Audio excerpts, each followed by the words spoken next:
My daughter-in-law slapped me and shouted, "You're dead weight in our lives. Go live in the dump." My son agreed. "I wish it had been you instead of Dad." At that moment, my millionaire grandson walked into the room and, "I'm glad to have you here. Follow my story until the end and comment the city you're watching from, so I can see how far my story has reached." I never thought the words that would destroy me would come from my own son's mouth, but there I was, standing in the living room of the house where I'd raised him, watching as my daughter-in-law Kaya's face twisted with disgust. "You're dead weight in our lives. Go live in a dumpster," she screamed, her voice echoing off the walls that had once been filled with laughter when my husband Robert was still alive. The slap came so fast I didn't see it coming. My cheek burned from the impact, and I stumbled backward, my 64-year-old body not as steady as it once was. The metallic taste of blood filled my mouth where my teeth had cut my inner lip. "Kaya, please," I whispered, my hand instinctively going to my stinging cheek. I was just trying to help with dinner, but she wasn't finished. Her dark eyes blazed with a hatred that seemed to come from somewhere deep and poisonous. "Help? You call burning the potatoes helping? You call dropping dishes and forgetting to turn off the stove helping?" I wanted to explain that my hands shake sometimes now, that my memory isn't what it used to be since Robert passed 2 years ago. I wanted to tell her that I was doing my best, that I never meant to be a burden. But before I could say anything, my son Terrence walked into the room. My heart lifted for just a moment. Surely my boy would defend me. Surely he would tell his wife that hitting his mother was unacceptable. I looked at him with hope, this man I'd carried for 9 months, held through countless fevers, cheered for at every baseball game. Instead, Terrence looked at me with cold eyes I barely recognized. "Mom, Kaya's right. You're making our lives difficult." The words hit me harder than any physical blow ever could. "Terrence, honey, I don't understand." He crossed his arms, and I could see Kaya smirking behind him like a puppet master pulling strings. "I wish you had died instead of Dad," he said, each word deliberate and cruel. "At least he contributed something to this family. At least he was useful." The room started spinning. My legs felt weak, and I had to grab onto the back of the couch to keep from falling. These were the people I'd sacrificed everything for. After Robert died, I'd sold my little house across town and moved in here to help with their mortgage payments. I'd given them my Social Security money every month. I'd watched their kids for free while they went out. I'd cleaned and cooked and tried so hard to be helpful. "Terrence, you don't mean that," I managed to say, my voice barely audible. Kaya stepped closer to me, her perfectly manicured finger pointing at my face. "We've been talking, and we think it's time for you to go to one of those senior living places, you know, where they can take proper care of you." My chest tightened. I knew exactly what she meant. Not the nice assisted living communities with gardens and activities, but the state-run facilities where they warehouse people like me who have nowhere else to go. "But this is my home now. My name is on the lease." Terrence let out a harsh laugh. "Actually, Mom, it's not. We had you sign some papers last month, remember? You transferred your interest to us." The memory came back like a punch to my stomach. They'd told me it was just insurance paperwork, that it would help protect my assets. I'd been so trusting, so eager to help them any way I could. Kaya's voice turned sickeningly sweet. "Don't worry, Leona. We'll visit you sometimes, maybe on holidays." The mockery in her tone made my skin crawl. I looked around the room, at the pictures on the mantel that included me just 2 years ago when Robert was still alive, and I was still welcome at family gatherings. Now those same photos seemed to mock me. I was a ghost in my own son's house. "Please," I said, hating how desperate I sounded. "I have nowhere else to go. My friends from the old neighborhood, they're all gone now. I don't have anyone else." Terrence's expression didn't soften even a fraction. "That's not our problem, Mom. We have our own family to think about." Just then, we heard the front door open. Heavy footsteps approached the living room, and I felt a flicker of panic. Were they bringing in someone to physically remove me? Had they actually called the authorities? But when the figure appeared in the doorway, my breath caught in my throat. It was Marcus, my grandson. But this wasn't the struggling college student I remembered from 2 years ago. This was a man in an expensive suit, his posture confident, his eyes sharp and assessing as he took in the scene before him. Marcus was Terrence's son from his first marriage, a boy I'd helped raise when his mother had walked out when he was only 8. He'd disappeared from our lives around the time Robert got sick, and I'd assumed he'd moved on like so many young people do. "Well, well," Marcus said, his voice calm but carrying an undercurrent I couldn't quite identify. "Isn't this interesting?" Kaya spun around, clearly not expecting him. "Marcus? What are you doing here?" My grandson's eyes moved slowly from Kaya to Terrence, then finally settled on me. What I saw there wasn't the indifference I'd grown accustomed to from my family. There was something else, something that looked almost like protection. "I came to check on Grandma Leona," he said simply. "Good thing I did." Terrence straightened up, trying to regain control of the situation. "Marcus, this is family business.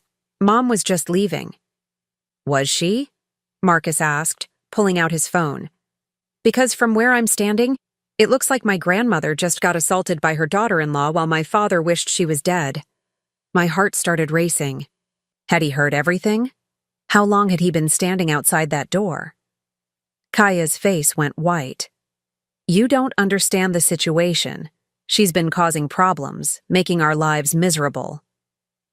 Marcus smiled, but it wasn't a pleasant expression. "Oh, I understand perfectly. I understand a lot more than you think I do." Marcus walked further into the room, and I noticed something I'd missed before. The confidence in his stride wasn't just from maturity. This was a man who knew exactly what he was doing, who had power, and wasn't afraid to use it. "Grandma Leona," he said gently, turning to me, "are you hurt?" I touched my cheek where Kaya had slapped me, still feeling the sting. "I'm okay, Marcus. But what are you doing here?" I thought. "You thought I'd forgotten about you," he finished. "I know. That was intentional." Terrence stepped forward, his jaw clenched. "Marcus, whatever game you're playing, stop it. Mom needs professional care. We can't handle her anymore." My grandson let out a low chuckle that sent chills down my spine. "Professional care?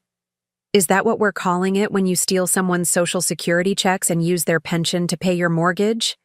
The silence that followed was deafening. Kaya's mouth fell open and Terrence's face went red. "I don't know what you're talking about," Terrence stammered. Marcus pulled out his phone and started scrolling. "Really? Because I have copies of all the bank statements, power of attorney documents you forged, insurance claims you filed in Grandma's name." He looked up, his eyes cold. "Should I go on?" My head was spinning. "Marcus, I don't understand. How do you know all this?" He walked over to me, gently taking my arm and guiding me to sit on the couch. "Because I've been watching, Grandma. I've been watching and documenting everything for the past 2 years." "That's impossible," Kaya said, her voice shaky. "You're just a college dropout who can't hold down a job." Marcus smiled that dangerous smile again. "See, that's where you're wrong. I graduated summa cum laude from business school 3 years ago. I started my own investment firm 18 months ago. We just went public last quarter." The room felt like all the air had been sucked out of it. I stared at my grandson, this young man I'd helped raise, trying to process what he was telling me. "You're a millionaire?" I whispered. "Multi-millionaire, actually," he said matter-of-factly. "And I've been planning this moment for a very long time." Terrence sat down heavily in his chair, running his hands through his hair. "Why? Why would you let us think you were struggling?" Marcus's expression hardened. "Because I wanted to see who you really were. I wanted to see how you'd treat Grandma when you thought there was no one watching, no one who could help her." My heart broke a little more. Even my grandson had felt the need to test my family's character, and clearly, they had failed spectacularly. "I've been depositing money into an account for you for over a year, Grandma," Marcus continued. "Money that should have been yours all along. Money that Dad and Kaya have been stealing from your Social Security and pension checks." "We weren't stealing," Kaya protested weakly. "She was living here rent-free. We had expenses." "Rent-free?" Marcus laughed bitterly. "She's been paying you $200 a month from her Social Security, plus another $800 from her pension. Not to mention the $50,000 life insurance payout from Grandpa's policy that somehow disappeared into your joint account." I felt sick to my stomach. Robert's life insurance money. He'd always told me that would be my security. My way to take care of myself if anything happened to him. Marcus, I said quietly, why didn't you tell me? Why didn't you help me sooner? His face softened when he looked at me. Because you're the most generous, forgiving person I know. If I'd told you what they were doing, you would have made excuses for them. You would have said it was okay. That family takes care of each other. He was right.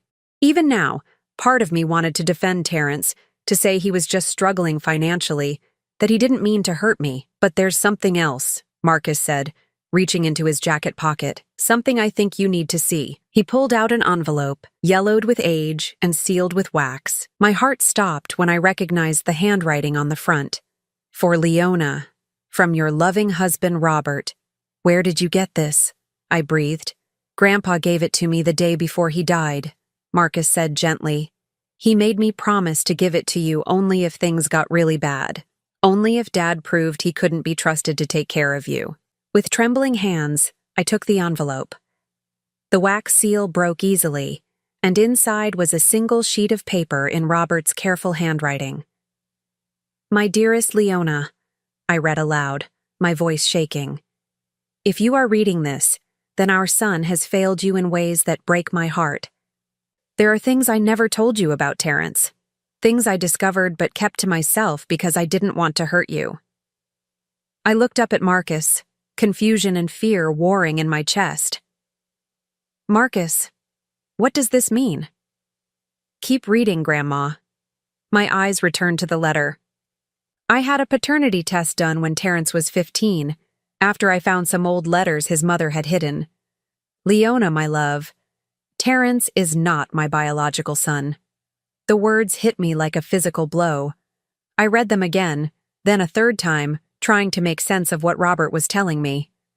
His real father was a man named James Mitchell, someone your first wife was involved with before we married. I never told you because I loved you both, and I raised Terrence as my own. But I want you to know that my will, my real will, reflects this truth. Terrence had gone completely white. That's not possible. Mom, that's not true. But Marcus was pulling out another document. Actually, it is. And here's the real will. The one Grandpa filed with his attorney just weeks before he died. The one that supersedes the fake one you've been using. My hands were shaking so badly I could barely hold the papers. But what I saw there changed everything. Robert had left the house to me. The savings account, the investments, everything was mine. Terrence was mentioned, but only as a recipient of $10,000, enough to help him start fresh, but nothing more. This can't be legal, Kaya said, her voice rising to a near shriek.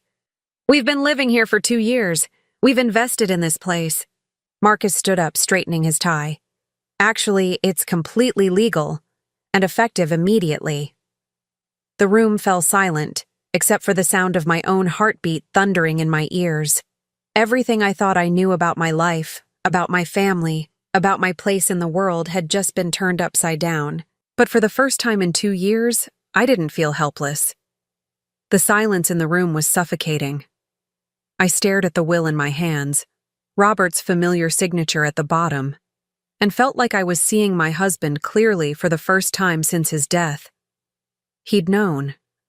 He'd known about Terrence's real father, about the financial abuse that would come, and he'd protected me even from beyond the grave. This is impossible, Terrence said, his voice cracking. Dad raised me. He loved me. He wouldn't have. Wouldn't have what? Marcus interrupted. Wouldn't have protected the woman he actually loved from a son who was bleeding her dry? A son who wasn't even his biological child but who he raised anyway out of love for Grandma? I looked at Terrence, really looked at him, and suddenly I could see it. The things Robert had probably noticed years ago. Terrence had always looked different from Robert's side of the family. His eyes, his build, even his mannerisms were nothing like my late husband's. But I'd been so in love, so grateful that Robert had accepted my son from my previous relationship, that I'd never questioned it. Mom, please, Terrence said, reaching for me. You can't believe this. I'm your son. I'm your only child. I pulled back from his touch, and the hurt that flashed across his face almost made me reconsider. Almost. But then I remembered the words he'd spoken just minutes ago. I wish you had died instead of Dad. You're my son, I said quietly, but that doesn't give you the right to steal from me. That doesn't give you the right to wish I was dead. Kaya, who had been unusually quiet, suddenly exploded. This is ridiculous. We've been taking care of you for 2 years. We've fed you, housed you, put up with your constant needs. And this is how you repay us? Marcus let out a harsh laugh. Put up with her? You mean put up with the woman whose social security checks you've been depositing into your own account? The woman whose pension you've been using to pay your mortgage and credit card bills? We had expenses, Kaya screamed. Do you know how much it costs to take care of an elderly person? The food, the utilities, the medications? Actually, I do know, Marcus said, pulling out another folder from his briefcase. Because I've been tracking every penny. You've stolen approximately $87,000 from Grandma over the past 2 years. The medications you claim to buy for her? She's been rationing her pills because you only fill her prescriptions every other month. The food expenses? You've been making her eat generic brands and leftovers while you two eat organic and order takeout. Each word hit like a hammer blow. I remembered all the times I'd skipped meals so there would be enough food for the family. All the times I'd suffered through pain because my arthritis medication was too expensive this month. All the times I'd worn the same 3 outfits over and over because they said we couldn't afford new clothes for me. And the best part, Marcus continued, his voice dripping with disgust, is that you've been telling everyone in the family that Grandma is losing her mind, that she's becoming difficult and demanding. You've been systematically isolating her from anyone who might notice what you're doing to her. My chest tightened as I realized the truth of his words. My sister Helen had stopped calling months ago after Kaya told her I'd been saying cruel things about her. My neighbor, Mrs. Peterson, who used to check on me daily, hadn't come by since Terrence told her I'd complained about her being nosy. We never. Terrence started to say, but Marcus cut him off. Never what? Never told Aunt Helen that Grandma called her a bitter old maid who should mind her own business? Never told Mrs. Peterson that Grandma said she was tired of nosy neighbors bothering her. I have witnesses, Dad. I have documentation of every lie you've told to keep people away from her. I felt tears streaming down my face, but they weren't tears of sadness anymore. They were tears of rage. Pure, white-hot rage at the systematic way they'd dismantled my life, my relationships, my dignity. Why? I whispered, looking at Terrence. Why would you do this to me? I raised you. I loved you. When your real father abandoned us, I worked 3 jobs to keep us afloat. When Robert came into our lives, I made sure you knew you were wanted, that you belonged. Terrence's face crumpled, and for a moment he looked like the scared little boy I remembered. Mom, we were drowning financially. The house, the kids' school, Kaya's medical bills from when she was pregnant with Lily. We just needed help. And you had all this money just sitting there, so you decided to steal it, Marcus said flatly. Instead of asking for help, instead of being honest about your financial problems, you decided to gaslight an elderly woman and steal her life savings. Kaya suddenly stood up, her face flushed with anger. You know what? Fine. You want the truth? Your precious Grandma wasn't some innocent victim. She was driving us crazy with her constant needs, her forgetfulness, her complaints. Do you know what it's like living with someone who leaves the stove on and forgets to lock the door? Do you know what it's like living with people who make you feel like a burden for existing? I shot back, surprised by the strength in my own voice. Marcus pulled out his phone and showed the screen to Terrence and Kaya. This is a recording of what happened here 20 minutes ago. Kaya slapping Grandma. You telling your mother you wish she was dead. All of it captured in crystal clear audio. Kaya lunged for the phone, but Marcus was too quick. You were recording us? She shrieked. I've been recording every conversation in this house for the past 6 months, Marcus said calmly. Grandma gave me permission to install security cameras when I told her I was worried about break-ins in the neighborhood. She had no idea what I was really documenting. The color drained from Terrence's face. Marcus, son, please.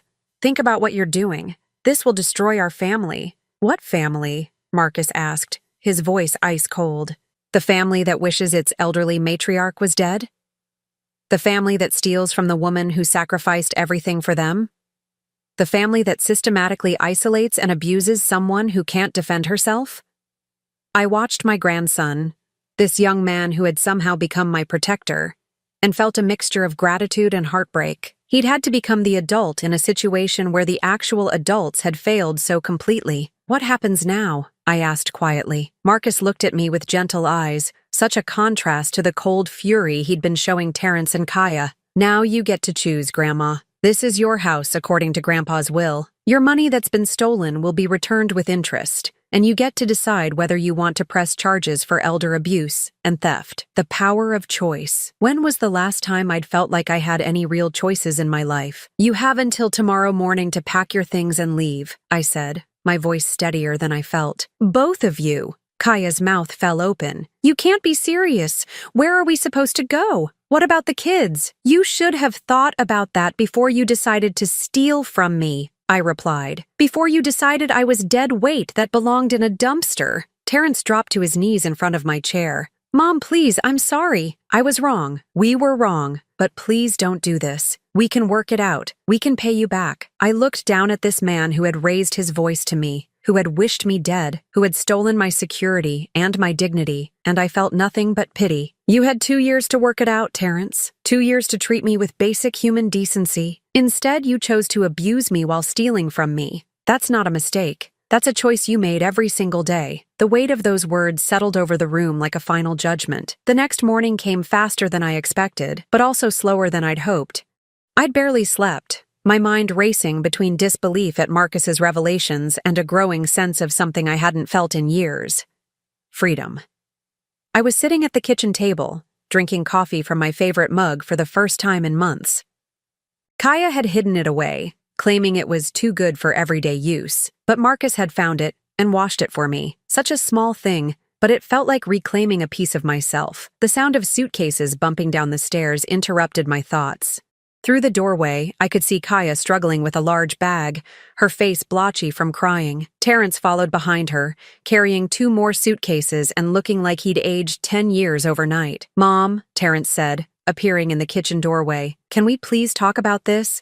I looked at him over my coffee cup. This man who had once been my whole world. "What's there to talk about, Terrence? I know we made mistakes. I know we hurt you. But we're family. Surely that means something." The audacity of it took my breath away. "Family? You mean the same family bond you were honoring when you told me you wished I was dead?" His face flushed red. I was angry. I didn't mean it. "You were angry about what exactly? About having to share a house with the woman who gave up everything to raise you? About having to occasionally help the person who worked 3 jobs so you could have school clothes and birthday parties?" Marcus appeared in the kitchen, dressed in a crisp business suit. "The moving truck is here," he announced. "Right on schedule." Kaya spun around, her eyes wild. "Moving truck? What moving truck?" "The one I hired to help you move your belongings," Marcus said calmly. "Since you're leaving today, I thought you might need assistance." "We don't have anywhere to go," Kaya screamed. "You can't just throw us out on the street." Marcus pulled out his phone and showed her the screen. "Actually, I can. Because according to the lease agreement you signed 3 months ago, you've been subletting this house from Grandma, a sublet that can be terminated with 24 hours notice for breach of contract." "What lease agreement?" Terrence asked, his voice barely a whisper. "The one you signed when you thought you were transferring Grandma's interest in the house to yourselves. What you actually signed was an agreement acknowledging that she was the rightful owner and you were tenants. My legal team is very thorough." I stared at my grandson in amazement. He'd been planning this for months, maybe years. Every detail had been considered, every contingency prepared for. "You planned this whole thing," Kaya accused, pointing a shaking finger at Marcus. "You set us up." "I documented your crimes," Marcus corrected. "There's a difference." Terrence sank into one of the kitchen chairs, his head in his hands. "We'll be homeless. The kids will have to change schools in the middle of the semester." For a moment, just a moment, I felt my resolve waver. Those were my grandchildren too, innocent victims of their parents' greed and cruelty. But then I remembered something Marcus had shown me the night before, after Terrence and Kaya had gone upstairs. Bank statements showing that they'd been taking money from the children's college funds too, using it to pay for vacations and luxury purchases while telling everyone they were struggling. "The children will be fine," I said firmly. "They're young. They'll adapt. But maybe now they'll learn what integrity looks like. Kaya's face twisted with rage. Integrity? From you? You're destroying your own family over money. No, I said, standing up from the table. You destroyed this family when you decided I was nothing more than a source of income to be exploited and abused. I'm just refusing to be destroyed along with it. The doorbell rang, and Marcus went to answer it. I could hear voices in the hallway, then footsteps coming toward the kitchen. A woman in a business suit appeared, followed by 2 men in uniforms. Mrs. Morrison? I'm Detective Sarah Walsh with the County Elder Abuse Unit. My heart started racing. I looked at Marcus, who nodded reassuringly. We've received a complaint regarding financial exploitation and abuse of a vulnerable adult. Detective Walsh continued. We'd like to speak with all parties involved. Kaya let out a sound that was half sob, half scream. This isn't happening. This can't be happening. Oh, but it is, Marcus said quietly. Because elder abuse is a felony in this state, and theft of more than $50,000 is a federal crime. For the next hour, I watched as my life was dissected by investigators. Bank records were reviewed, recordings were played, photographs of my bruised cheek were taken. Through it all, Terrence sat in stunned silence while Kaya alternated between sobbing and screaming about how unfair it all was. Mrs. Morrison, Detective Walsh said finally, you have several options available to you. You can choose to press full criminal charges, which would likely result in jail time for both defendants. You can pursue civil restitution, which would require them to repay what was stolen, but might not involve prison time. Or you can choose a combination of both. I looked at Terrence, this man I'd raised, who had failed me so completely.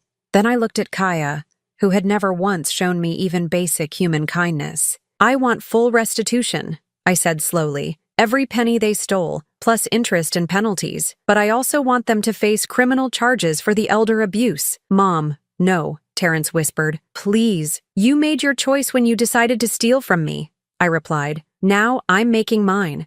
Detective Walsh nodded and signaled to her officers. Terrence Morrison, Kaya Morrison, you're under arrest for elder abuse and financial exploitation. As the handcuffs clicked into place, Kaya looked at me with pure hatred. This isn't over, Leona. We'll fight this. We'll prove you're not competent to make these decisions. Marcus stepped forward, his voice deadly calm. Actually, Mrs. Morrison, Grandma just passed a complete psychological evaluation yesterday. She's been deemed fully competent by 3 independent physicians. So good luck with that strategy. After the police cars pulled away, the house felt eerily quiet. I stood in the living room, looking around at the space that was mine again. Truly mine, and felt overwhelmed by the enormity of what had just happened. Are you okay, Grandma? Marcus asked softly. I turned to look at this remarkable young man who had saved me from a situation I hadn't even fully understood I was in. I think I will be, I said. But Marcus, why didn't you tell me sooner? Why did you let me suffer for so long?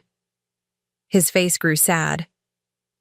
Because I knew that if I'd come to you 2 years ago and told you what they were doing, you would have defended them. You would have made excuses, found ways to justify their behavior. You needed to see for yourself how far they were willing to go. He was right, and we both knew it. Even now, part of me wanted to call the police station and drop the charges, to forgive and forget and try to put the family back together.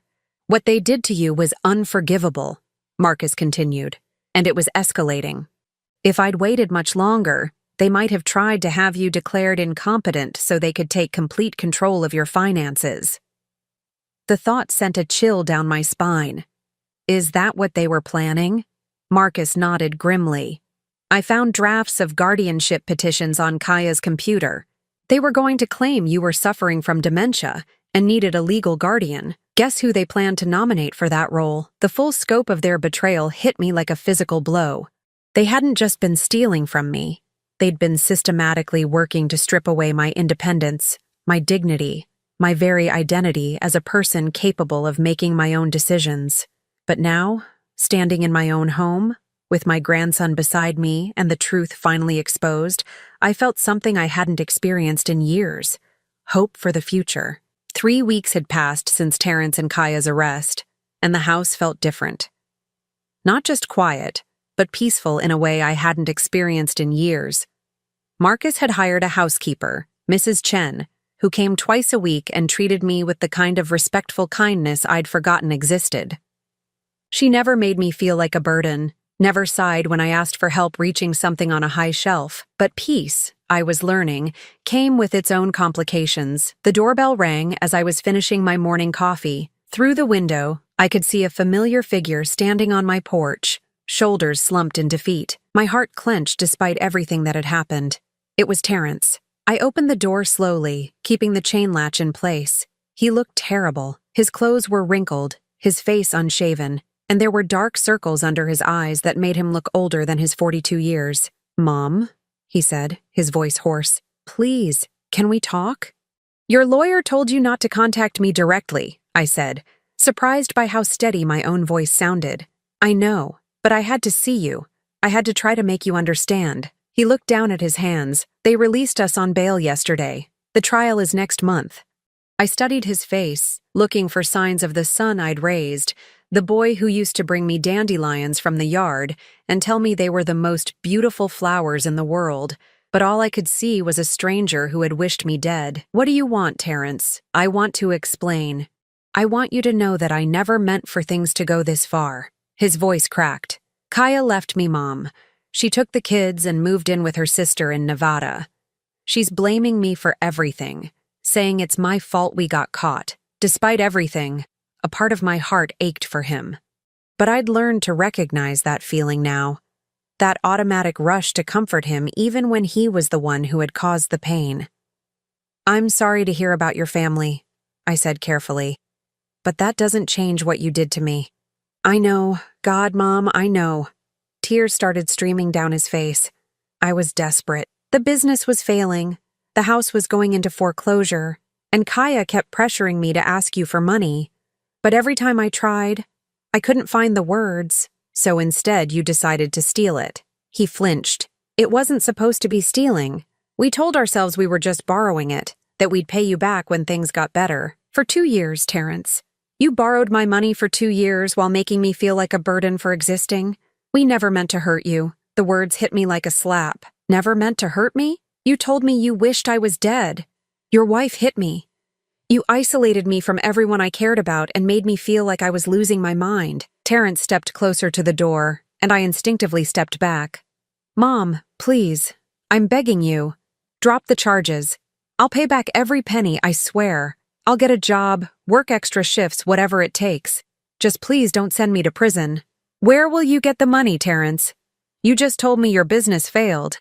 His face crumpled. "I don't know, but I'll figure something out. Mom, prison will destroy me. I'll lose everything. My kids won't even speak to me anymore." The manipulation was so subtle, so familiar, that it almost worked. The implication that I was the one destroying his relationship with his children, that I was the one choosing to hurt him. It was the same pattern that had controlled me for years. "Your children don't speak to you because you committed crimes against their grandmother," I said firmly. "That's not my fault, Terrence. That's yours." Marcus's car pulled into the driveway at that moment, and I felt a wave of relief.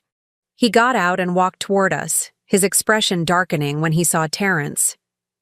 "What are you doing here?" Marcus asked, his voice cold. "You're not supposed to contact Grandma." "I'm talking to my mother," Terrence said, trying to sound defiant but failing. "No, you're trying to manipulate your victim," Marcus corrected. "The same way you've been manipulating her for years." Terrence turned to his son with desperate eyes. "Marcus, please, you're my boy. Surely you don't want to see me go to prison." Marcus's laugh was bitter. "Your boy? When exactly was I your boy, Dad? When you forgot my birthday 3 years in a row? When you missed my high school graduation because you were too hungover to drive? Or when you told everyone I was a disappointment who'd never amount to anything?" I watched this exchange with growing sadness. I'd known Marcus felt neglected by his father, but I'd never realized how deep that wound went. "I made mistakes," Terrence admitted, "but I can change. We can be a family again. We were never a family, Marcus said quietly. A family doesn't steal from each other. A family doesn't abuse the most vulnerable member. A family doesn't wish death on the person who sacrificed everything for them. Terrence turned back to me, desperation clear in his eyes. Mom, he's turning you against me. Can't you see that? Marcus has money now, so he thinks he can control everyone. No one is controlling me, I said, my voice stronger than I felt. For the first time in years, I'm making my own decisions. But I'm your son, Terrence cried. Doesn't that mean anything to you? The question hung in the air between us, heavy with years of pain and disappointment and love that had been twisted into something ugly. Yes, I said finally. It means everything to me. That's why what you did hurts so much. Marcus gently took my arm. Come on, Grandma, you don't have to listen to this. But I stayed where I was, looking at Terrence through the gap in the door. Do you want to know what the worst part is? He nodded eagerly, as if my willingness to keep talking meant there was still hope. The worst part is that if you had come to me 2 years ago and told me the truth about your financial problems, I would have helped you. I would have given you every penny I had gladly, because I loved you, and I wanted to protect your family. Terrence's face went white. You would have? Of course I would have, but instead, you chose to lie to me, steal from me, and make me feel like I was worthless. You chose to solve your problems by destroying my dignity and my sense of security. I can make it right, he whispered. Please, Mom, give me another chance. I looked at this man who had once been my little boy, who I had protected and provided for, and loved unconditionally. And I realized that loving him didn't mean I had to let him destroy me. I gave you chances for 2 years, Terrence. Every morning when I woke up in that house, I gave you a chance to treat me with kindness. Every time you took my money, I gave you a chance to tell me the truth. Every time your wife was cruel to me, I gave you a chance to defend me. My voice grew stronger with each word. You had hundreds of chances to do the right thing, and you chose not to take any of them. So no, I won't give you another chance to hurt me. The hope died in his eyes. So that's it? You're really going to let me go to prison? I'm not letting you do anything, I said. You chose this path when you chose to commit crimes against me. I'm just choosing not to save you from the consequences of your own actions. Marcus squeezed my shoulder supportively. Dad, you need to leave now, before I call the police for violating your bail conditions. Terrence looked between us one more time, then turned and walked away. I watched him get into his battered old car and drive away, and I felt something break inside my chest. Not my resolve, but the last remnant of the guilt I'd been carrying. Are you okay? Marcus asked gently. I closed the door and leaned against it, suddenly exhausted. I think I am. For the first time in a very long time, I think I really am okay. But even as I said the words, I knew the hardest part was still coming. The trial would start in 3 weeks, and I would have to face Terrence in court, knowing that my testimony could send him to prison for years. The question was, would I be strong enough to follow through when the moment came? The courthouse was intimidating in a way I hadn't expected. As Marcus helped me up the concrete steps, I felt the weight of every one of my 64 years.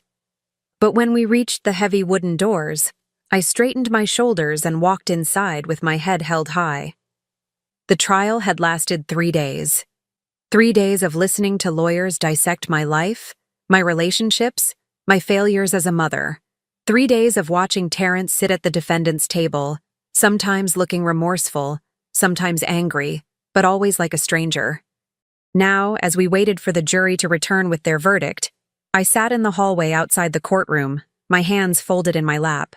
Marcus sat beside me, occasionally checking his phone, but mostly just being present in the way that had come to mean everything to me. Mrs. Morrison? A voice called from down the hall. I looked up to see a woman approaching. She was about my age, with silver hair and kind eyes, but I didn't recognize her. I'm sorry to bother you, she said. I'm Janet Peterson, Mrs. Peterson's daughter? Your neighbor?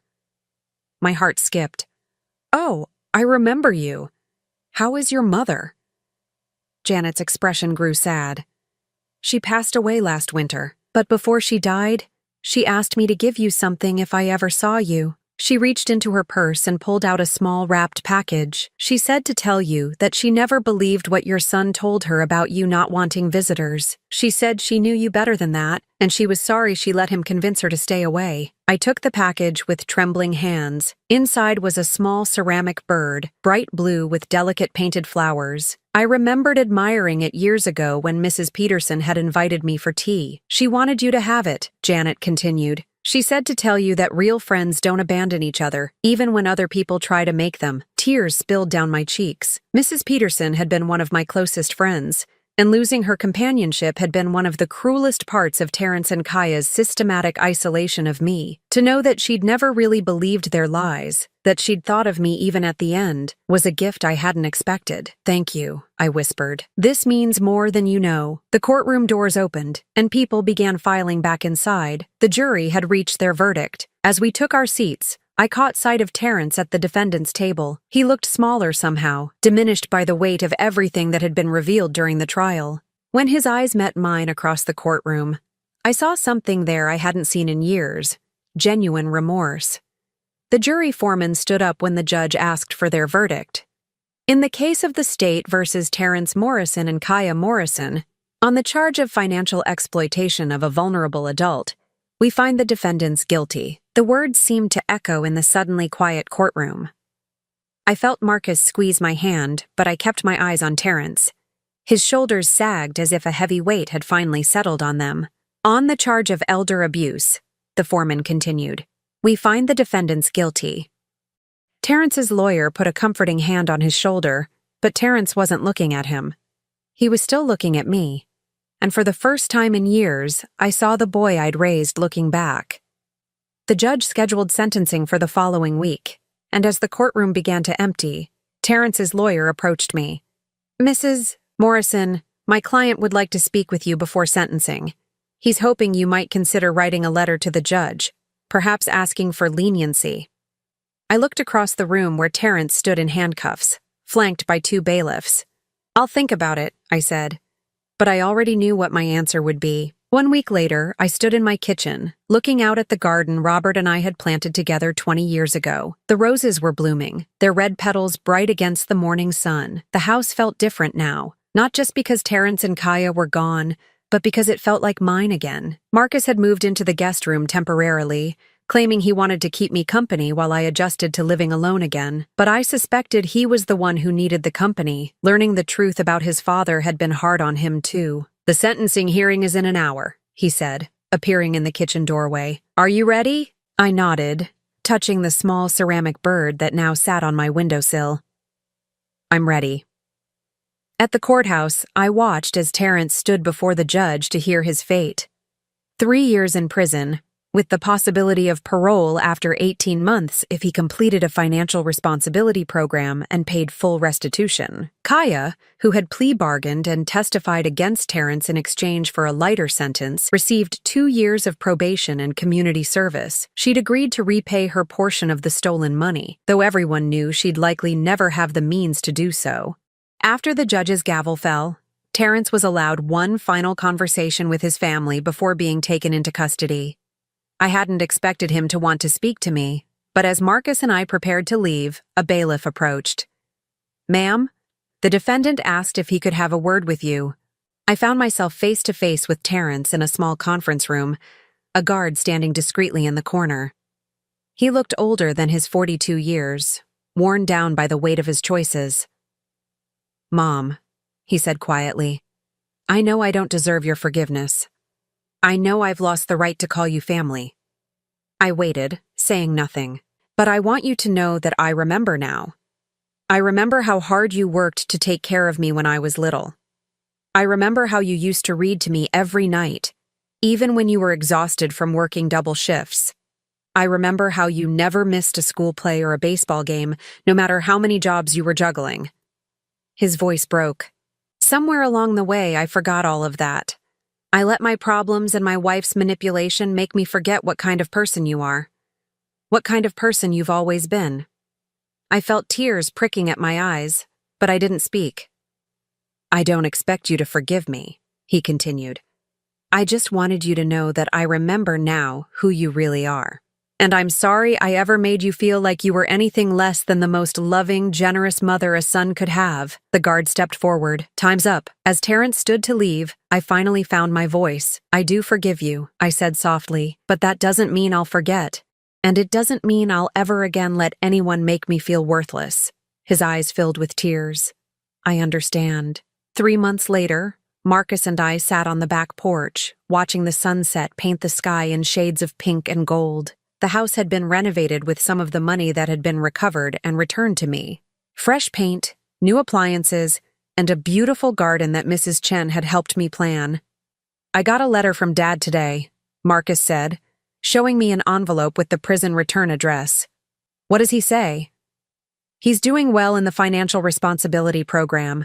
He says he's learned to budget and manage money properly for the first time in his life, and he's been volunteering in the prison literacy program, teaching other inmates to read. I smiled slightly. That sounds like something the old Terrence would have done, the boy I raised. Marcus folded the letter and put it back in the envelope. He asks about you in every letter. He doesn't expect you to write back, but he wants to know that you're happy. And what do you tell him? Marcus looked at me, this woman who had become not just his grandmother again, but his friend and confidant. I tell him that you're more than happy. I tell him you're free. I thought about that word, free. Free from the constant anxiety of walking on eggshells. Free from the fear of being a burden. Free from the crushing weight of trying to earn love that should have been given freely. Yes, I said, watching the last rays of sunlight fade behind the trees. I am free. The ceramic bird on the windowsill caught the fading light, its bright blue color seeming to glow in the gathering dusk. Mrs. Peterson had been right about something else. Real friendship doesn't abandon you, even when people try to drive it away. And real family, I'd learned, isn't always the people you're related to by blood. Sometimes it's the people who choose to stand by you when everyone else has given up. Sometimes it's the grandson who spends years documenting abuse so he can protect you when you can't protect yourself. Sometimes it's the neighbor who leaves you a gift with her daughter, wanting you to know you were never forgotten. As the stars began to appear in the darkening sky, I felt something I hadn't experienced in years. Excitement about tomorrow, about next week, about the future I now had the power to shape for myself. At 64 years old, I was finally ready to start living. Now I'm curious about you who listened to my story. What would you do if you were in my place? Have you ever been through something similar? Comment below. And meanwhile, I'm leaving on the final screen 2 other stories that are channel favorites, and they will definitely surprise you. Thank you for watching until here.